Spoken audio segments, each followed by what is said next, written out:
everyone, this is Ace, and I'm out here to remind you that we at Game Over always strive to give you a hell of an eye-opening experience.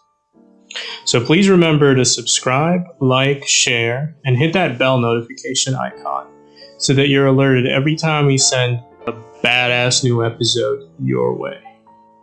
Now without further ado, let's get on with the show. Hello, and welcome to another episode of Game Over, where we discuss interesting topics while playing some badass video games.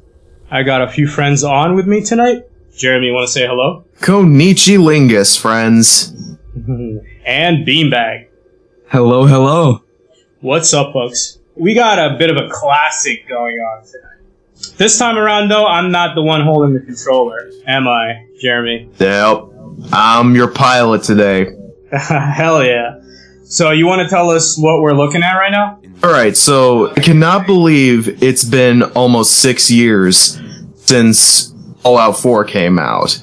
Now, I had played Fallout for a very long time. It goes back to when I watched my older brother. He would play Fallout and Fallout 2 and just all these different games where it was post-apocalyptic, action-driven, story-based. It just blew my mind just watching him play these games, including Elder Scrolls. He was very into Elder Scrolls. That's a good one. And so I've been following Fallout for a while, and I started playing Fallout 3, Fallout New Vegas. I love Fallout New Vegas. Beautiful. And Fallout 4 is no different. It's just an amazing, fun experience, and you really get to immerse yourself further into these types of games, because there's so much variety now in Fallout 4 than there had been in previous games. Yeah, that's one of the key things they teach in game design school, actually, where it's like the key word is immersion. If they make a game so realistic for you and then drop in these sci-fi elements that make it almost surreal, that's the key to a good game. That's what makes a game a hit. Not just with immersion, but story as well, and how you interact with the characters, and like I was saying, the cinematography of it all to really hammer in just how serious the game design really is. Yeah. That's interesting that you would say that, Jeremy, because with the whole cinematography and all that, they're trying to also send a message, whereas this could potentially be how the world is at some point.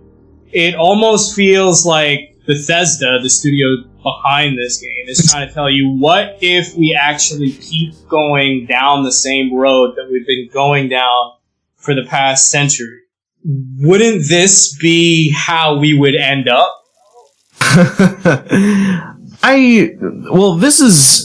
This type of game takes place in an alternate history where this type of technology, I don't think, would be really part of the world. Fusion-powered cars and the whole 1940s, 50s cultural aesthetic, because we've went past well beyond that. So I don't really think this is something I'd be seeing in the future, all things considered, but it is fun to explore. And is it that far-fetched though? Because from what I understood from the story of Fallout is that it takes place after a nuclear holocaust. After the Holocaust, that they're using those technologies that you think we've pretty much evolved past. Maybe it's gotten to a point where the resources we were taking for granted now don't exist anymore. And so we have to make do. So that's what you're saying. You're talking about the after, not the current thing that we're seeing on screen. Okay. Yeah. Oh, exactly. in the of a nuclear holocaust, hypothetically speaking, I wouldn't see much changing beyond having to reboot ourselves back up to where we could actively use our resources and be able to rebuild. What about radiation? What about the fact that we're already almost done radiation? With resources? That would definitely Well, the radiation in Fallout works a lot different than the radiation in real life. I mean, obviously. You know, you have... Yeah. Yeah, I mean, you're not going to use like stem picks to actually heal yourself in the real world. You know what I mean? Like, yeah, stem picks. Yeah, at the end of the day, it is a game. Or Radaway, and at the end of the day, it is a game, Jared. Yeah. I know, but I can't really say like how an event like that. I could compare that to, you know, how it is in Fallout's universe. I just really can't because and the fact is I don't want to imagine it in some respects. Yeah. Yeah. Like you know what I'm saying, right? Like, I know. It's just hard for me to really like. It is sort of off base in how things are, but look at how we dealt with the epidemic so far. Like, look at how much loss that stemmed out of it. And it feels like we should have been ready for it. It feels like with the technology and how far we progressed in terms of medicine, we should have been more ready for it.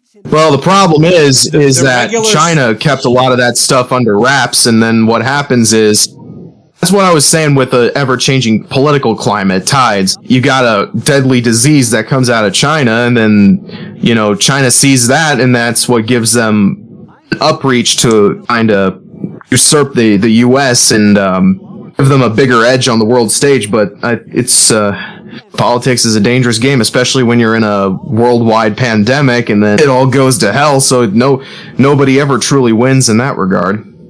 Regardless of the political transgressions, because I feel like we could go into a whole new tangent there, and have like a completely different podcast. Yes. Regardless of that, at the same time, it feels like Bethesda, with their whole idea of sort of immersing you into this world, they're trying to give you this example of what it could be.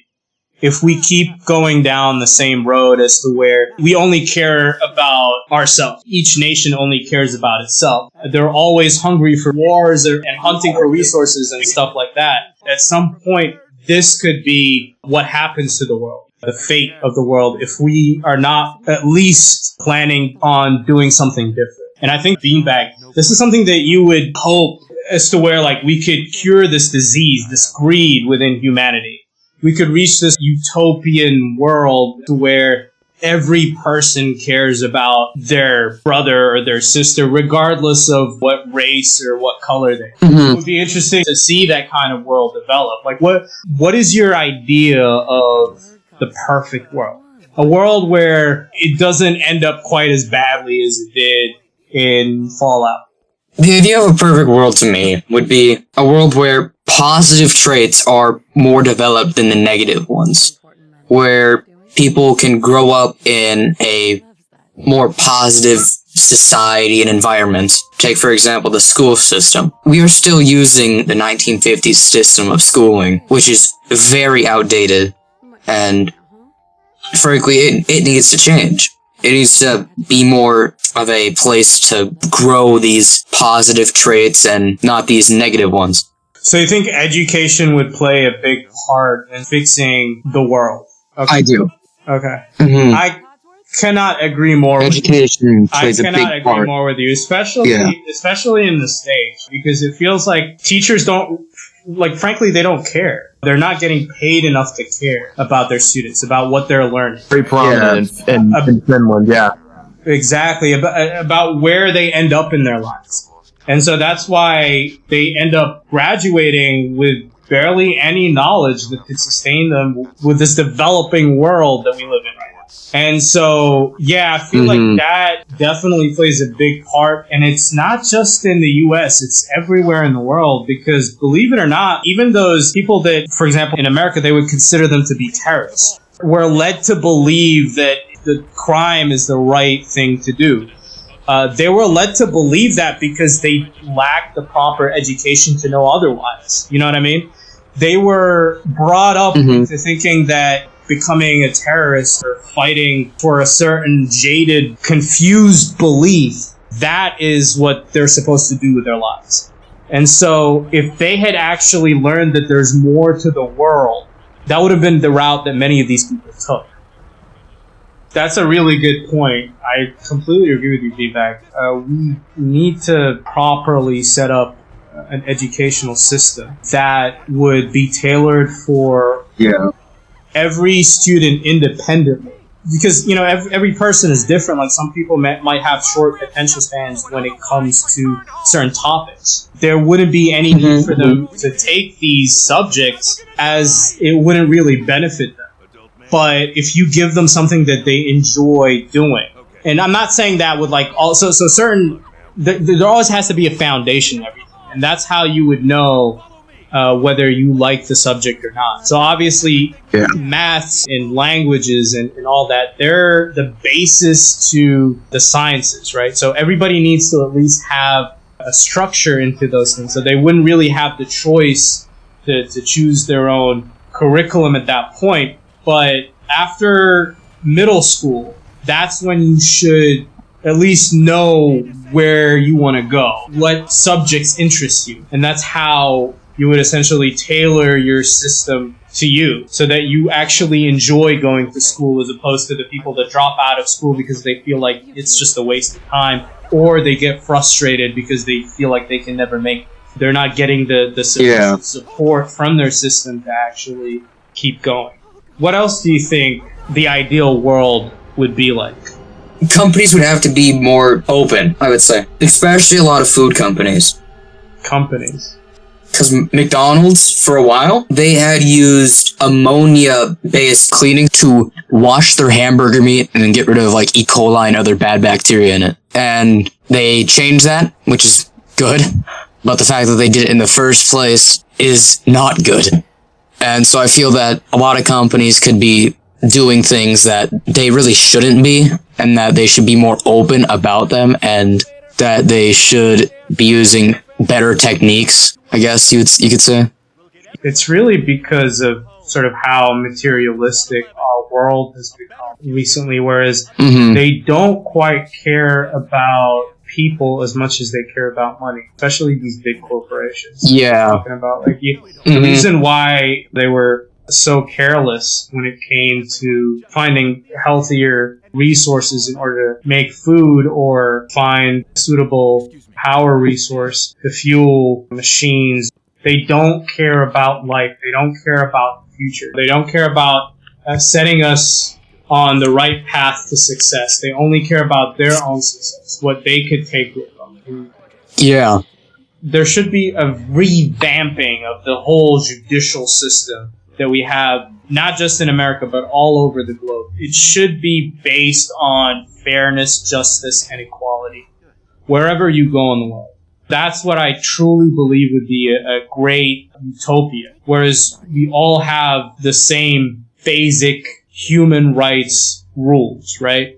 Rules that support your right to live as a human, regardless of where or who you are. And so that is definitely something that I would consider to be the first step to actually building the perfect future. What do you think, Jeremy? Would you rather it be a wild, wild west kind of world where it's like if you got a problem with anybody, you just start drawing your guns and shit? What do you think? I feel like that is the sort of vibe that you give me sometimes, where it's like, let's just have a good old-fashioned Mexican standoff. Well, I don't know. Wild West does sound fun, though, in concept, especially because I was playing Red Dead Redemption a whole lot back in the day, and so it does seem... Honestly, man, when I first does seem played... like that'd be right up my alley right there, but... When I first played Fallout 3, that's how I felt. I felt like this is sort of a dystopian, futuristic Wild Wild West. That's how it would be if that were a thing. You know what I mean? Fallout 3. I don't know much about Fallout 4, but at least Fallout 3 sort of gave me that impression. Yeah, but there is no, like, Mexican standoffs or anything like that. You just shoot and ask questions later if you're one of the most impatient gamers on the face of the planet. I try to go about it much more charismatic, or have with a stealth build or something like that. It's try to stay out of the big stuff, but make my my move when I can and gain more out of it. Yeah. It's sort of a much more fucked up version of the Wild Wild West, but it still resembles it somewhat. A survival of the fittest type of Wild Wild West, where you have beam guns and rocket launchers and lasers and aliens. Crazy shit like that. But speaking of aliens, And shit, do you guys think that would actually be a thing? I mean, we did go through that in one of the previous episodes, but to be honest, guys, It already is a thing. I don't want to factor that shit out, because think about it. The past century, how far we've evolved in terms of technology, and all these documents that they found about Area 51 and all the crazy UFOs that we're hearing about, even quite recently, actually. Well, hey, I got something to add to that when you're saying, like, with alien sightings from 100 years ago and stuff like that. Yeah. Ever since ancient antiquity, ever since the reign of Thutmose III in ancient Egypt, they have been talking about unidentified flying objects, and you can find sightings in old books, these old codexes about aerial battles in the skies and how they blotted out the sun and all these different phenomenon that is really difficult to explain. This happened in the ancient world in the Middle Ages, and it still perplexes leading experts to this very day, and it's just so fascinating to read. We did discuss that. If you guys haven't seen the last episode about aliens, then I would definitely suggest you give it a go. It's crazy. The amount of stuff that they found buried deep within the core of our planet. It's unreal. Not just in ancient Egypt, but even in Area 51, even in sites that remain undisclosed. They were able to find things that definitely proved that there was an ancient civilization that was a lot more developed than we were.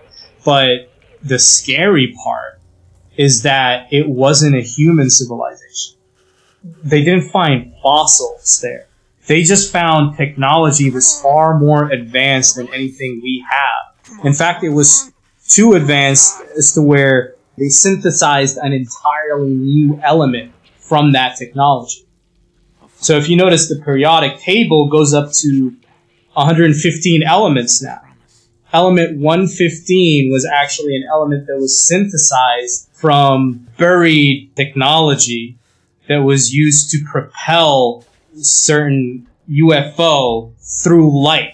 Propel it and refract the light rays in a way where it would actually be invisible. So there's this insane technology that they're discovering that's actually a part of the world right now. And we're not even quite aware of it. It's just perhaps only for military use. So yeah, I think this could potentially, especially with everything, I don't know, like, if you guys are aware of what's going on off the coast of Geneva. It's that at that base where they're studying the God particle. You guys heard of that? CERN? The Higgs boson, the God particle, or some shit. Exactly. Yeah. I have absolutely no clue what that is, by the way. My brain felt like it was about to burst. Holy shit. So, okay, I'm gonna tell you guys about it. Let me run you through it. So this is about to blow your mind, guys, as most of the details of this project have been confidential for quite some time. And, in fact, what has been presented to the public eye are a few quaint details here and there. But they were enough to cause an uproar within the scientific community. Great physicists like Stephen Hawking have been warning the rest of the world about the repercussions of continuing down this dangerously detrimental rabbit hole being dug by secret organizations, responsible for funding and establishing entire world governments and centralized banks all over the world. Over 20 nations have contributed billions of dollars into building the first and only of its kind European Organization for Nuclear Research, better known as CERN. an organization that quite simply operates the largest particle physics lab in the world. Now, for obvious reasons, they chose a rather isolated and rural area that belongs to no particular country or nation. They built this facility from the ground up in a northwest suburb of Geneva on the Franco-Swiss border. Now, what's going to shock you is not just what they were responsible for, but the fact that neither you nor most of our viewers, I'm assuming, have ever asked a rather obvious question that would have let you to realize the extent of this rather elusive organization, which is exactly how those who are in charge of the corrupt system governing the world would want it to be. We all see the world from a tiny hole subjectively anointed by the same corrupt officials. We all know about YouTube. We all know about Google and how Google runs YouTube. We all know about the internet and how Google is just a tiny part of the internet. But have we ever asked ourselves the obvious question? Who is running the internet? What is the official source of the World Wide Web that is currently the integral necessity of our digitally based world? Do you guys know the answer? Wasn't it originally a militaristic idea that started out connecting not just institutions of the government, but also in universities, and that was how they were able to connect. And then over time, I think it was in 1992, it was when it evolved to the point it was released to the public, and that's how they got World Wide Web going. Well, what you're saying is true, but what I'm asking is who made the internet? Who established the initial blueprint that connected the entire planet and brought upon us an age far more advanced than humanity has ever seen? The answer to that is the very same elusive organization established in a rural, isolated zone that belongs to no particular country or nation. Now, that is all fine and dandy. The internet is a very constructive platform that has helped us advance and connect in many ways never thought possible.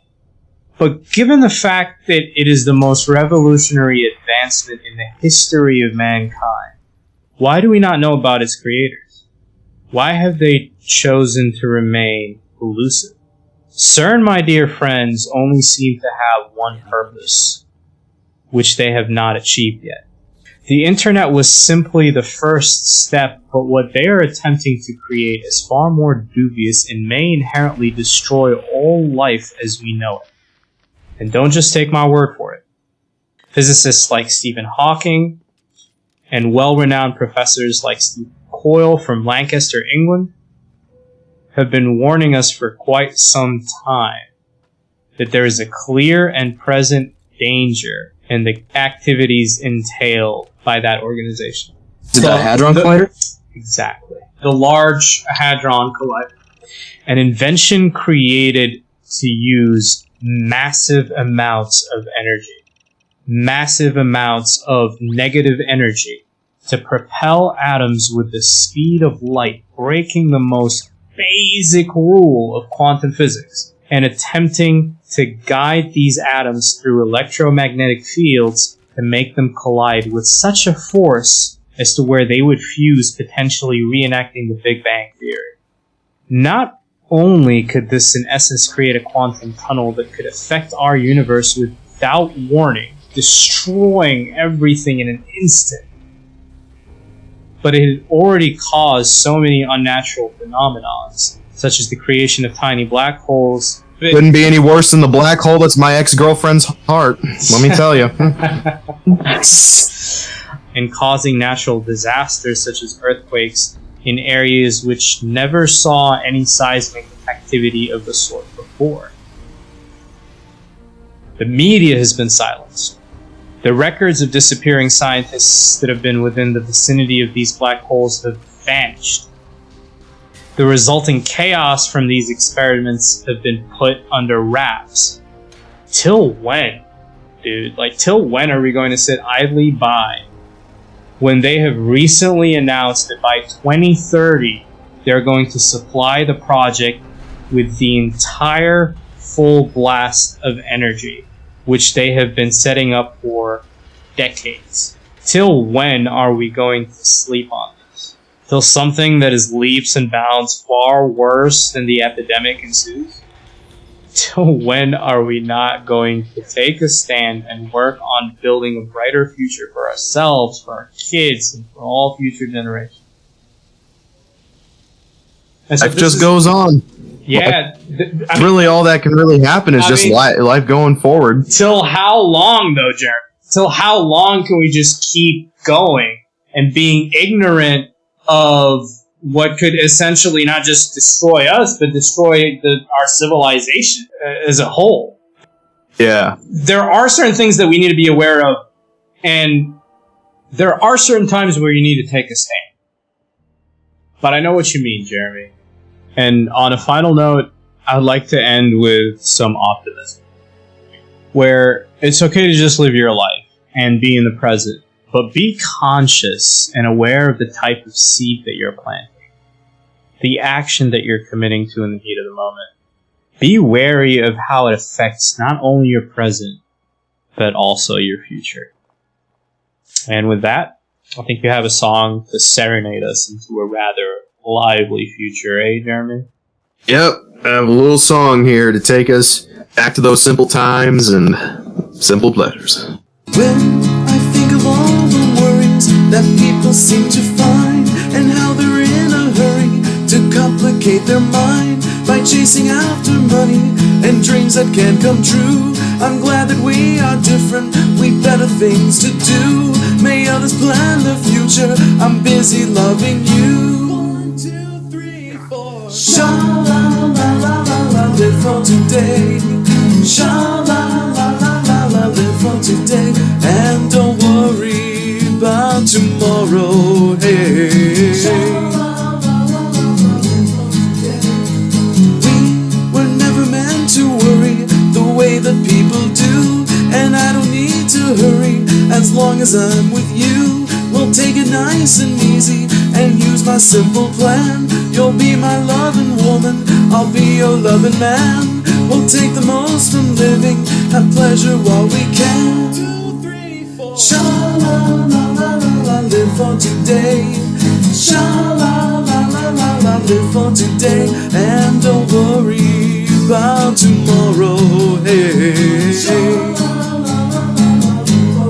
Live for today.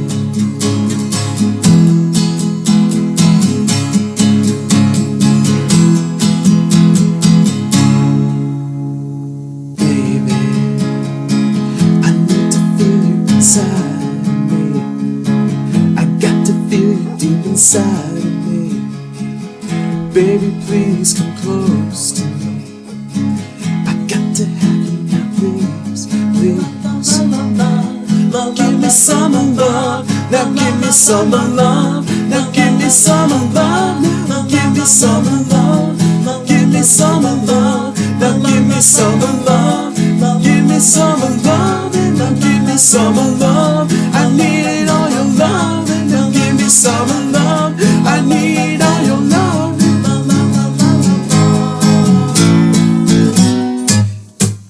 Sha-la-la-la-la-la, live for today.